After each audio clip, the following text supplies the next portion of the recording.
Okay. I just need you to listen. That's all. I'm listening. This is called My Marriage Was Just Dinner. I've already read this part to Miss Space Cat, but she hasn't heard the rest of it, so start again. The first time he texted me words, I knew he wanted us to talk. We met at a fairly long bar. The bar was none of those themed restaurants where the theme is that it's 700 feet long. What an incredible theme. He slid over next to be next to me, but it took 8 minutes. I love that part. That is a great part. Have you ever had sex with a fiddle? He asked me. I shook my head to say no. Well, honey, I guess nobody is perfect, he said and kissed me as if I were bleeding out, and he was a hungry animal in the night. When I look for a man, I use my eyes. He was built like a brick housekeeper with mortar for days, and a deck that could hold a crowd. His hair was missing, but he wasn't bald. I told him there'd be Persian cats physically installed against every wall in my apartment, and he shook like a wheelbarrow fish. That's right, a wheelbarrow fish. Barrow, whatever. Certainly, his eyes were wet, but agreeably so. He looked less like he'd been crying than if he had been swimming in salt water and was sad he'd had the towel off. On our second date, we went to a cafe in Greenwich Village where we shared a joint and a sorority wink. When he kissed me, again, his mouth was full of smoke and his eyes were visible in his head. He slid his arm around my body and I was lost in my desire to become a priest.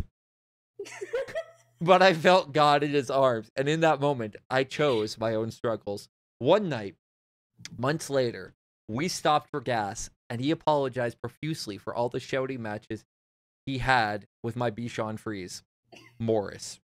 His voice cut into my ears like a warrior's mighty punch. He said, maybe it's finally time to read books about Gloucester. I listened harder, hoping to hear something about coyotes. This seriously feels like this is like this is like a ripoff of 50 Shades of Grey, but it's not erotic at all. His dad was a government guy who couldn't keep on trucking and had to sit down every few minutes. I loved that. I thought about how his chest was an old English teacher and I wanted to kiss it. I wasn't sure what was happening. My parents hated him. My friends hated him. I hated him. But his wife was cool, so we kept on dating. Dearest, let's get married and start a family of fiercely independent goats, he offered one day. He said absolutely nothing about coyotes playing in the desert, but I could easily imagine that he had, so I looked past it. My heart swelled over my hip bones and spilled heavily on my lap as I gave my answer. Yes, I think I have to marry you, so I can join a big, successful union in the future. We got married in a room with a priest and many people named Lauren. I don't know why Lauren, but specifically just Lauren, the most monotone female name out there. The church was made of wood. I thought you say wooden floor.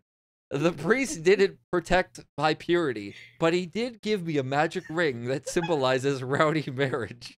You could say our wedding was like a billiards game. I put him in the corner pocket for our vows.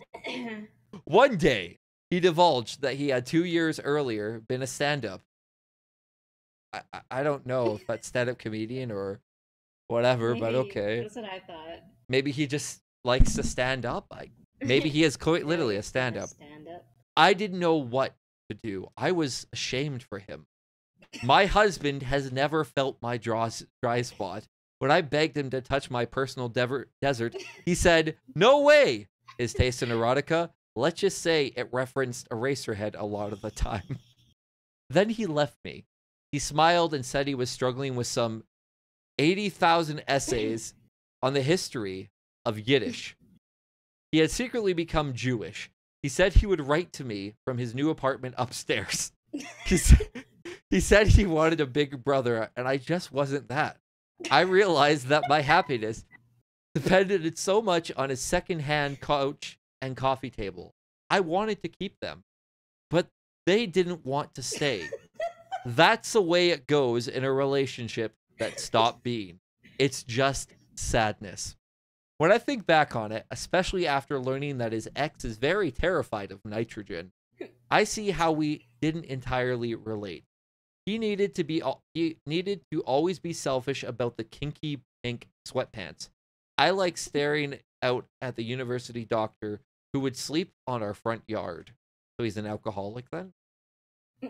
It reminds me of the professor from Shameless. A relationship is like a pillow. You are supposed to keep it in the laundry room. Hide it behind blankets. And when they ask how long before the other partner feels obligated to make clear that this is really annoying, say, that is for me to feel out. It was a difficult thing to hold on, I'm almost done. It was a difficult thing to understand, but love is a big kidney bean in a strange pot of soup. Love is when we both cry at lawyers. Love is deeper and more mysterious than my womb. Sometimes I go back to that long bar and quietly stare at football on the TV while politely breaking down. The tears begin, but when I remember the moment we met, I feel like a Kentucky Buddhist. And I can swear I hear coyotes raising a child in the kitchen. And that was my marriage was just dinner.